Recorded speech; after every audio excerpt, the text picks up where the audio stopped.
Hey guys, it's Cho and I'm back with another video. It's officially Meal Prep Monday, so I thought for today's video I'll take you guys through an example of how I spend my Monday evenings. Now, you guys know I am a huge fan of meal prepping. And now that I am doing a half marathon, which if you have not seen that video quite yet, then go watch that video. But now that I'm doing a half marathon, my training is very regimented, it's very strict, and I need to make sure that I have the right macronutrients to get through my training efficiently and without injury. So meal prepping is even more important than it usually is for me in my life. Let me know in the comment section, do you meal prep? And if not, why not? What are some of your hangups about meal prepping? Does it feel overwhelming? Do you feel like you don't have enough time? Is it expensive for you? I don't know, let me know. I feel like I am an expert on meal prepping. I actually teach classes about it as well. So yeah, drop down in the comment section. Let me know what are some of your biggest hangups about meal prepping. But without further ado, let's get right into my cooking.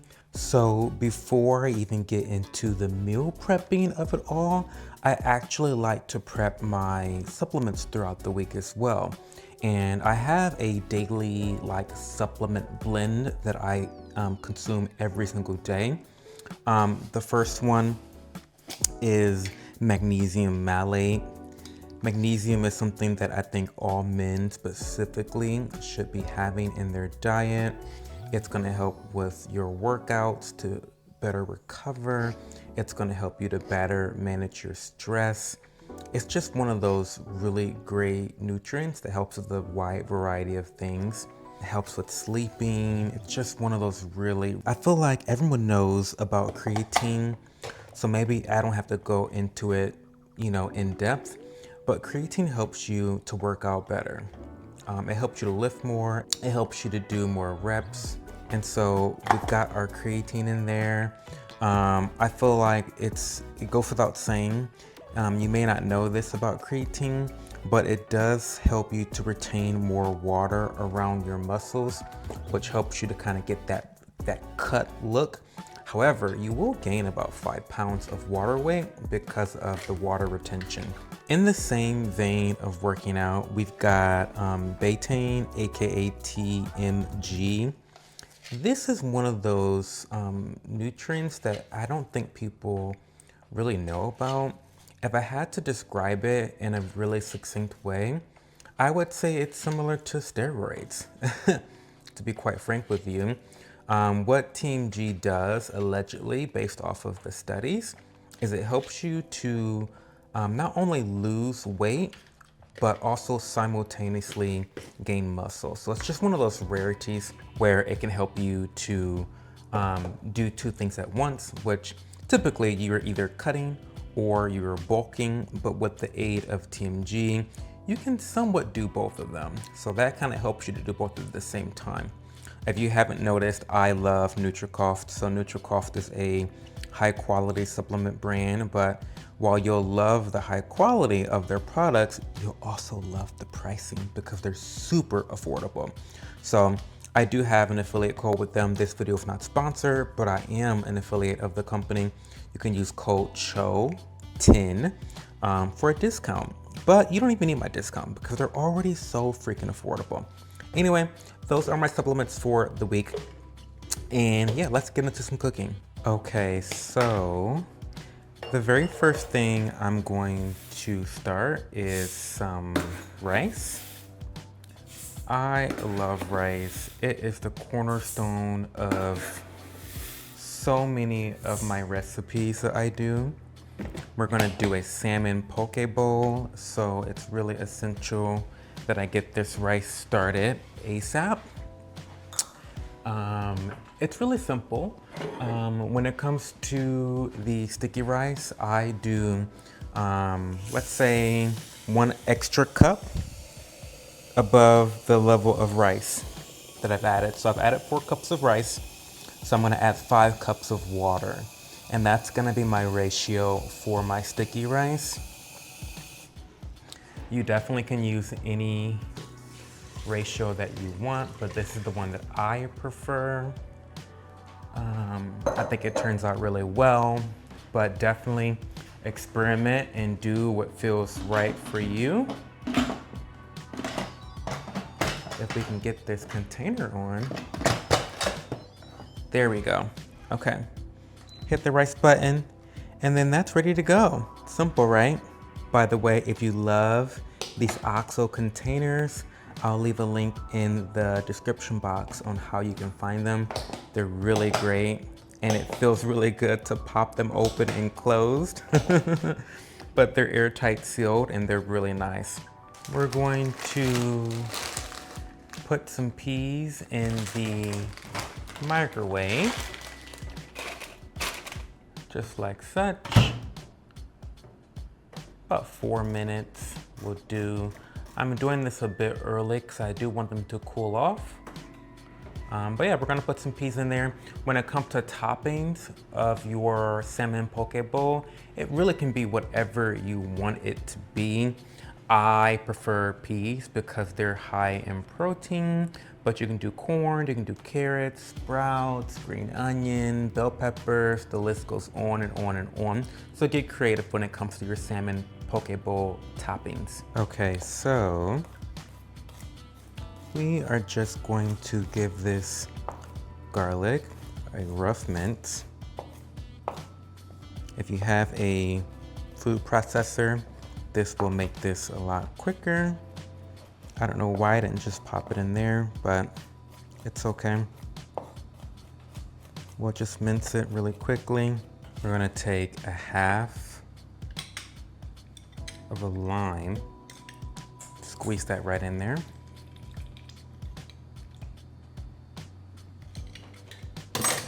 That lime is gonna give it such a fresh flavor that is going to be undeniably nice. We've got 2 tablespoons of a toasted sesame oil, about 2 tablespoons, maybe 3 tablespoons of a rice wine vinegar. We're gonna do about 3, just for good measure. 2 tablespoons of soy sauce. We want about 3 tablespoons of an extra virgin olive oil. You can probably hear my rice cooker steaming right now. So please excuse that background noise. I don't have much ginger left, unfortunately, but you want to have at least a couple teaspoons of ginger powder. I kind of screwed this up, guys. I wasn't really thinking. I was just at the grocery store and I could have gotten some more. It's maple syrup, you can use honey, agave nectar. I actually don't have any maple syrup right now. Again, I was just at the grocery store. I don't know why I didn't get it, but I'm gonna just do a little bit of honey and call it a day. I like to do somewhere between 1 and 2 teaspoons. Last but not least, we're gonna do about 1/4 of a cup of peanut butter. About 1/4 of a cup. And you can see how just incredibly easy this recipe is. Now we're gonna whisk this really well together. Now, as an optional ingredient, you definitely can add some red pepper flakes or any other types of spices to make it, you know, more spicy. But I want this to be more on the vinegary and sweet side and less about the spice. But again, play around with this recipe and make it your own. And that's your homemade peanut sauce. Okay, we are officially done. We're adding another sauce to the repertoire for the week. Peanut sauce is done, but we also made honey mustard and a cilantro lime avocado. If you want to know how to make the honey mustard or cilantro lime avocado, leave me a comment down below. And I'll also link these like cute little stickers to put on your containers for when you're meal prepping, so you know what everything is. Okay, so now I'm just slicing my salmon. We're gonna see how this all comes together, but I'm gonna just slice them into bite-sized pieces. Now, normally I would dress this salmon up in a soyaki sauce. I get this soyaki sauce from Trader Joe's and it's super duper yummy. But because I made that peanut sauce, I'm planning to eat it with the peanut sauce. So we're gonna just cut it as is. And then make sure that they're in kind of like bite sizes so they're easier to manage. Yes, I do eat raw seafood. Makes me stronger. But no, seriously, if you are immunocompromised, then this is something you want to kind of err on the side of caution. As always, consult with your doctor about, eating things like sushi or raw fish, things that may have more higher levels of bacteria. But I'm just gonna add these here. And for the next couple of days, I'll be munching from this little pile here, okay?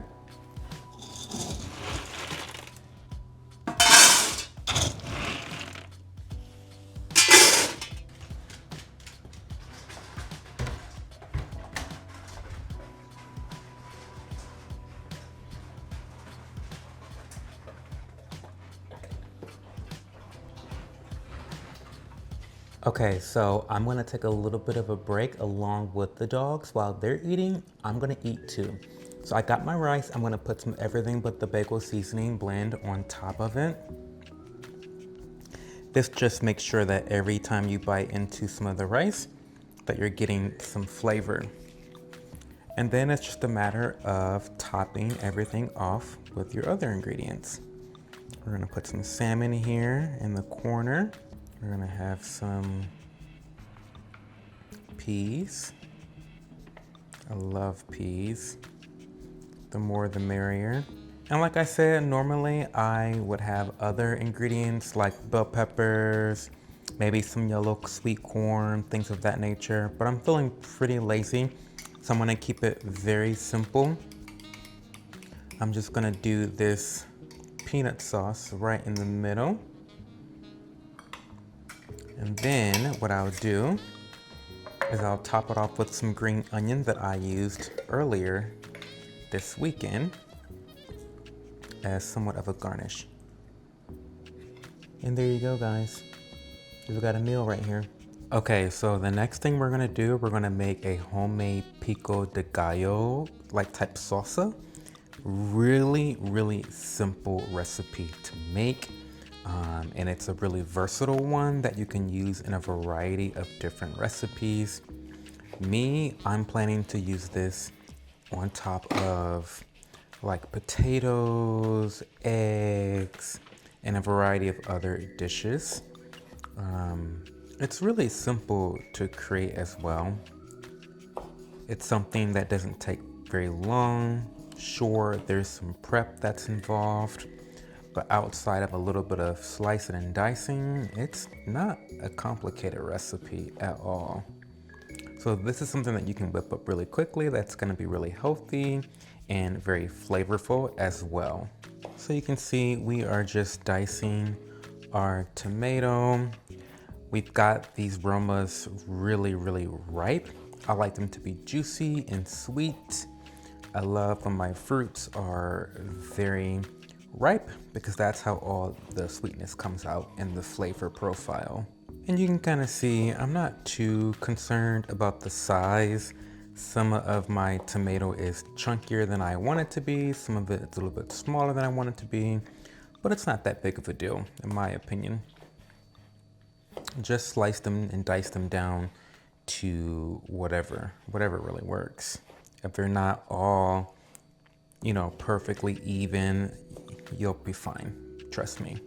So we've got our 5 Roma tomatoes in there. We're gonna take half a lime and squeeze this in here as well.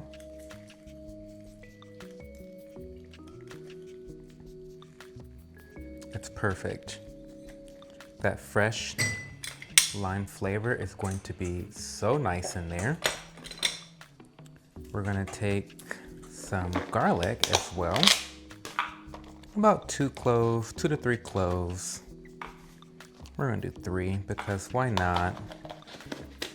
And we're gonna just give this a rough dice. Again, if you have a little food processor, pop it in there for, 10 seconds at the most maybe.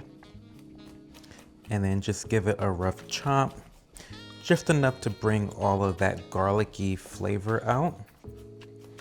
And as a reminder, I will try to either post all of the recipes in the comment section in like a pinned comment, or I'll put it in the description box.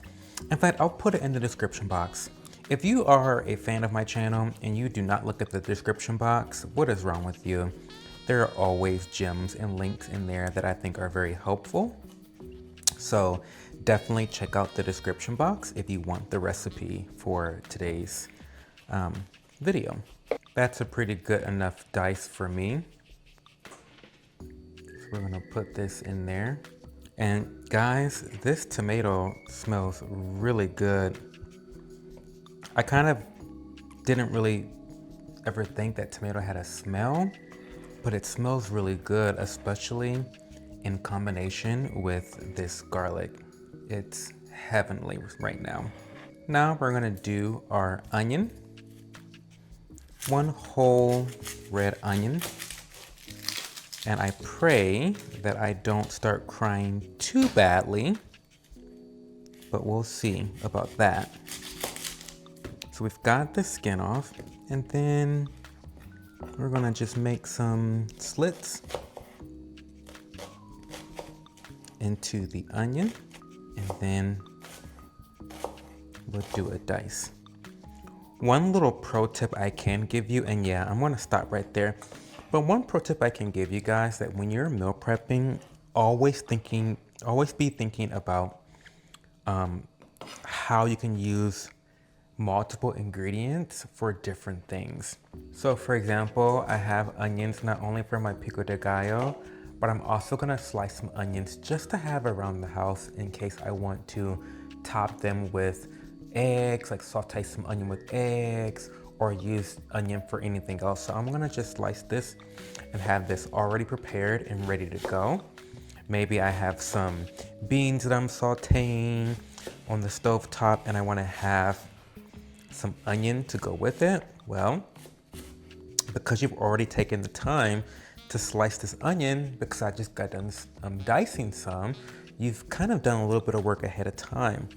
And so that's kind of the magic of meal prepping, is that you really can save a lot of time from multitasking. So I've got my onion there. I've got these great glass containers that I love so much. I will link them in the description box below if you're interested. And let me know in the comment section if you want me to come up with an Amazon list for like meal prepping. I already have one for the kitchen, but if you want one specifically for meal prepping, let me know. But for now, I'll just link my kitchen list in the description box as well. We're gonna add a bit of salt to this mixture, not too much. We're gonna add a bit of pepper, and then we're gonna add some cumin. I think cumin adds a nice touch to Pico de Gallo. I don't know why this is not wanting to come out, but come on, let's do it. And now the last thing we're gonna add cilantro. Yes, we are. I feel like cilantro is a controversial herb. I lean on the side of I love it. I love it so much. But I do understand that people don't all love cilantro. Those that have particularly bad taste buds say that it tastes like soap. And that's okay. I mean, mental illness is a real thing, so it is what it is. But for those of us that do love cilantro, it is going to be the highlight of this recipe, and you really can't add too much. I like to add anywhere between 1/4 of a cup and 1/2 a cup. but it's super fragrant. It's super nice. I love it a lot. The one thing you do want to be careful of when you're using cilantro is you don't want to use the stems. We already have decided together that cilantro is kind of a controversial herb. The stems are super bitter, so you don't want to add those because even for those of us that do like cilantro, I don't think that the stems are very tasty. So we're going to just pick the leaves off of the stems and just use those. I mean, a couple stems is not going to kill you, but you don't want a stemmy product. So just be sure to take the leaves off. But we're going to give this a rough chop. And after that, we're going to just add it to our Pico de Gallo bowl. So yeah, you definitely want your tomatoes to be diced a little bit smaller, but like I said, it's really up to you. Let's give this a taste.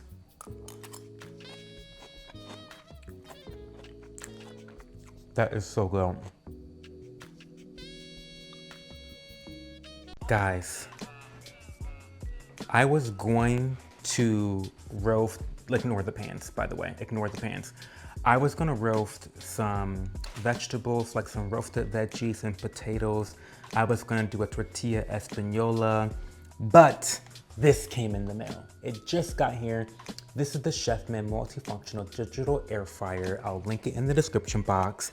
This is my first time ever having a legitimate air fryer.